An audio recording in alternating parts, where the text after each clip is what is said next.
নোয়াখালীর সুবর্ণচর উপজেলায় ছাত্রদলের উদ্যোগে পরিচ্ছন্নতা অভিযান পরিচালিত হয়েছে। মঙ্গলবার সকাল থেকে উপজেলার হারিস চৌধুরী বাজারে কেন্দ্রীয় ছাত্রদলের সাধারণ সম্পাদক নাসির উদ্দিন নাসিরের নির্দেশনায় এ কর্মসূচি বাস্তবায়ন করে সুবর্ণচর উপজেলা ছাত্রদল, চরজব্বর ডিগ্রি কলেজ ছাত্রদল এবং চরজুবিলি ইউনিয়ন ছাত্রদল। অভিযানের অংশ হিসেবে বাজারের বিভিন্ন সড়ক ও স্থানে জমে থাকা ময়লা আবর্জনা অপসারণ করা হয়। এ সময়ে বাজারের অভিযান চলাকালে ব্যবসায়ী, ক্রেতা ও পথচারীদের মধ্যে ব্যাপক সাড়া পড়ে। অনেকেই এ উদ্যোগকে স্বাগত জানিয়ে বলেন, নিয়মিত এ ধরনের কার্যক্রম পরিচালিত হলে বাজার ও আশেপাশের পরিবেশ আরও সুন্দর ও স্বাস্থ্যসম্মত থাকবে। এ পরিচ্ছন্নতা অভিযানে উপস্থিত ছিলেন সুবর্ণচর উপজেলা যুবদলের যুগ্ম আহ্বায়ক মহিউদ্দিন মহিম, উপজেলা ছাত্রদলের আবদুল্লাহ আল আরিফ ও মোহাম্মদ বেলাল হোসেন, উপজেলা স্বেচ্ছাসেবক দলের যুগ্ম আহ্বায়ক শহীদ সারওয়ার্দী, চরজুবিলি ইউনিয়ন যুবদলের সদস্য সচিব আব্দুল ওয়াহিদ, ইউনিয়ন উত্তর শাখা বিএনপির নাহিদুল ইসলাম নাহিদ, চরজব্বর ডিগ্রি কলেজ ছাত্রদলের সভাপতি ইয়াসিন আরাফাত ও সাধারণ সম্পাদক রাকিব হোসেন রাকিব এবং ইউনিয়ন উত্তর শাখা ছাত্রদলের মোহাম্মদ ফারুক হোসেন।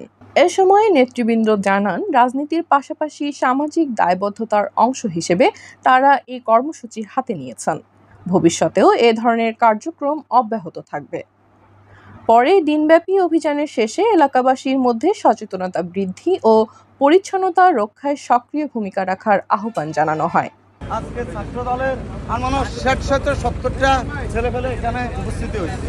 আপনারা জানেন, বিগত ফ্যাসিস্ট শেখ হাসিনা আমলে যে ছাত্রলীগ ছিল, তারা এই সামাজিক কার্যক্রম এগুলো তারা কি জিনিস এরা বলুন, তারা ছিল বিভিন্ন চাঁদাবাজি, রাহাজানি, চিন্তার সাথে। আর এই 5 তারিখের ফ্যাসিস্টে শেখ হাসিনার পতনের পর এই ছাত্রদলকে আমাদের নাসির উদ্দিন নাসির ভাই নির্দেশনা দিয়েছে সামাজিক সকল কার্যক্রমের সাথে জড়িত হওয়ার জন্য। আমরা যারা পাবলিক রয়েছি, আমরা যারা রয়েছি, সবাই মধ্যে সচেতনতা সৃষ্টি করার দরকার, যেন বাজারের পরিচ্ছন্নতার ব্যাপারে সবাই যেন সজাগ থাকে। তো এই ব্যাপারে আমরা ধন্যবাদ জানাই আমাদের নাসির উদ্দিন নাসির ভাইকে, যার প্রত্যক্ষ তদারকিতে ওনার চোখে এই বিষয়টা খুবই ভাবে উপলব্ধি হয়েছে যে ওনার এই কার্যক্রম ওনার তদারকিতে সুবর্ণচরে চলমান থাকবে। পাশাপাশি এই কার্যক্রম যেন আমাদের সারা বাংলাদেশে যে বাজারগুলো অপরিচ্ছন্ন রয়েছে সে ব্যাপারে যেন এই কার্যক্রমটা যেন ছাত্রদলের মাধ্যমে যেন শুরু হয়। বাজার পরিচালনা কমিটির দায়িত্বে যারা ছিলেন বা যারা রয়েছেন, ওনারা কার্যকর কোনো পদক্ষেপ না নেওয়ার কারণে এখানে এমন পরিস্থিতি সৃষ্টি হয়েছে।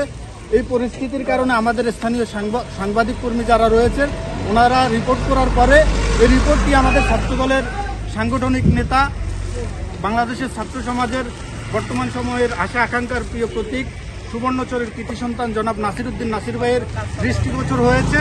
উনি ওনার দৃষ্টিতে আসার পরেই উনি আমাদেরকে নির্দেশনা দিয়েছে আমরা যেন জাতীয়তাবাদী ছাত্রদলের সকলে একসাথ হয়ে আমরা এই কার্যক্রমটি পরিচালনা করি।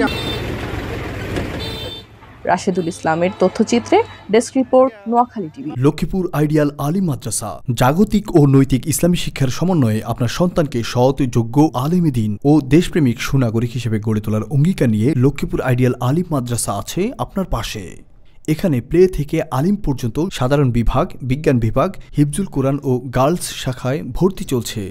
এখানে রয়েছে উন্নত যোগাযোগ ব্যবস্থা এবং রুচিশীল ও শিক্ষাবান্ধব পরিবেশ, আবাসিক অনাবাসিক ডে কেয়ার ব্যবস্থা।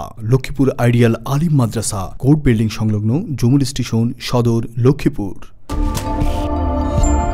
নোয়াখালী টিভি, বৃহত্তর নোয়াখালীর প্রতিচ্ছবি।